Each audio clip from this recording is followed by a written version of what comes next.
going great as far as adoption across the country right now. 20% of all SI systems actually come with a single site kit now. And I mean, it's not just something we're pushing this new awesome technology.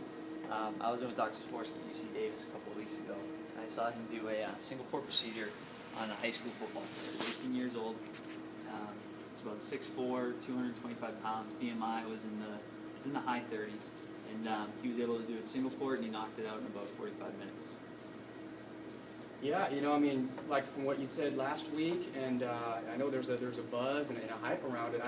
Stories like that, I've heard a few of those before. I'd like to just firsthand get an idea of what the technology is all about and what it can do. I know you've talked a lot about it. I'd love to see it and touch it a little bit more. Absolutely, and we're going to get there. I just want to clarify a couple of things. Sure. I know that you trained SILS a while back. What was that experience like? You know, I mean, I investigated. I thought it was a great idea. You know, to go from multiple incisions down to one. It sounds like a great concept. I'll be honest, I struggled through it. I felt like I was making a little bit of progress, but ultimately wasn't reproducible, so I did abandon it. So were patients asking for it? Yeah. Okay. Yeah, So that's patients what were asking for it. I mean, where was the disconnect? Why wasn't it reproducible? Why couldn't you keep it? Well, so they're looking at it from, you know, on their perspective, they're looking at it from cosmesis, they're looking at it maybe just, and that's probably one of the bigger reasons, right? But I look at it from a different perspective where it's a relatively easy case to do minimally invasively with multiple ports, and I can do it safely, I can do it quickly, and this was compromising in some instances, well, certainly at the time, but also my ability sometimes to provide a safe procedure. I certainly wasn't comfortable doing them for all my patients. Okay. And just help me understand why wasn't it safe? Why wasn't it reproducible? What were some of the problems and the challenges? You know, you're going in with a single port, right, and you've got your instrumentations, and they're going straight down. So with that, you're very limited, where you're not able to, you know, one of the key things that you need in this procedure is to be able to retract, and certainly when the camera's going down and your instrumentation's going straight down, you've got your assistant who's you know, their instrumentation's going in a straight down fashion. You're not having that ability to retract. So very limited. It sounds to me, I mean, it's very similar to a lot of other surgeons I've talked to. Dr. Sporsky, when I sat down with him, said, you know, it takes away from the principles of everything we learned about surgery. It takes away from the triangulation, the retraction, the traction, and counter-traction. And what I'm going to show you today is technology is caught up to what surgeons and patients are asking for. It's caught up with restoring the triangulation and creating that multi-port approach through a small single incision. Okay? Okay. So the first thing I want to show you is our lumen. So I know you trained with Ethicon. What did their lumen look like? Their lumen had 3 ports. 3 ports? Yeah. Okay. So what I want to show you is actually a 5. Or their port had 3 lumens, I should say. I'm going to show you a 5 lumen port. So this is our single site port. You can see first you got your camera, of course. Okay. Okay, and you got instrument arm 1 and 2. Okay. Mm-hmm. Now the one thing I do want to point out is this hole right here, this lumen. It's for your assistant port. So your assistant is sitting the patient's side. They're retracting the gallbladder, static retraction. You're not fighting with them. They actually have their own space. Okay. So it creates that gold standard multi-port approach around that small incision. Okay. We also have one for insufflation. Okay. Might have just had a pop one. So, Already? that was well engineered. So you might notice that there's some differences in the cannulas that you're used to working with. Yeah. We have 2 curved cannulas assigned to the each arms. They're actually going to curve inside the lumen to create the triangulation that you're kind of missing with that single port approach. Okay? So you get that, again, that multi-port approach through that real small incision. Your patients are going to be really excited about this, I think. That's great. All right. So what I want to do, I know you know about the system. You're doing a ton of work, a ton of procedures. I do want to bring you over here to the surgeon console and sit you down in just 1 second.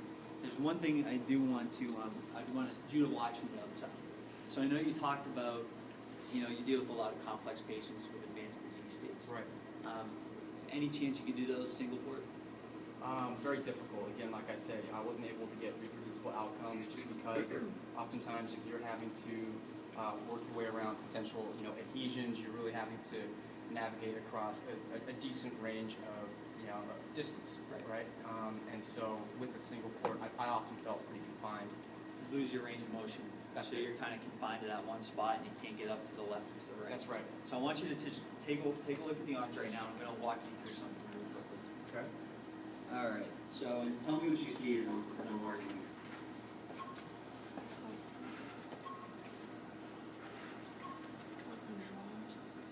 So what do those arms look like from the outside? Well, I mean, you're getting some really good range from where you originally started. A lot more than what I would have expected, as a matter of fact. All right. So That's pretty good. what we're able to do really is make sure you can get across that entire upper left quadrant, or upper right quadrant. So you're able to work side to side. You do have those advanced disease states, those patients that are a little bit more complex. You can get to those adhesions, loosen them up a little bit without feeling constricted just to that one little spot that you're working. Very well. Okay. Great. All right. So why don't you go ahead and sit down? There's one thing I did want to mention. So there's one difference here that I'm sure you'll be able to notice pretty quickly being a Da Vinci surgeon. This is a traditional Da Vinci instrument, and then this is the single site. What do you notice? Well, the rigidity of the shaft, That's just to get through the curved canyon. What else? smaller diameter. Yep. And this one doesn't really have that wrist that I've grown so accustomed to. Yep. Absolutely. So these don't have wrists. These are wristless.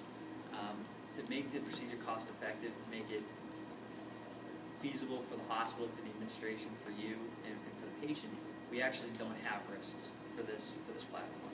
I mean, a guy like you who's doing 200 choles a year, I mean, I think you're pretty comfortable with your laparoscopic instruments at this point. I am. I'm just curious. Those surgeons who've investigated single site, have they felt limited or constrained with the lack of wrist? So the surgeons that we're targeting right now, and the guys that we're working with, really are those innovators, guys who are willing to try other things. We find that those guys are really skilled laparoscopic surgeons, so there's no real change when they don't have those wrists that they're used to with their multi-port approach. And it really goes back to restoring the natural triangulation and the multi-port approach through that small incision. Yeah, no, I saw that. Now that's okay. I'd like to try it myself. Okay, so why don't you go ahead and have a seat. And the first thing I want you to do is, I want you to do that range of motion test. So, go ahead and pull your head up real quickly. So what you're going to do is you're going to take your hands, sweep them off to the side, clutch the camera, move the camera. So your hands are leading the camera, okay? I want you to do 2 sweeps across, and then work your way back. Okay.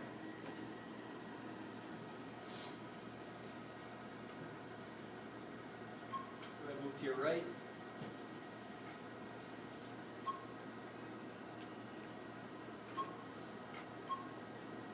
Great.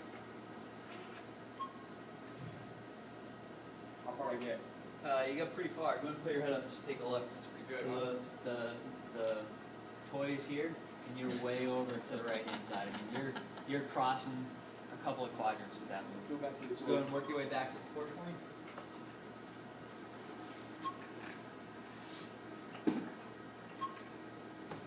All right, great. So what I want you to do now, I've watched a bunch of videos, and one of the things that you had mentioned when we sat down in your office is being able to create that traction and counter traction. Right. So imagine that the assistant is retracting the fundus of the gallbladder up to the right. Now with your left hand, you're going to create your own counter traction. So you're going to take the top of this cone and move it lateral, like you would opening the infundibulum to be able to visualize the biliary anatomy. Okay.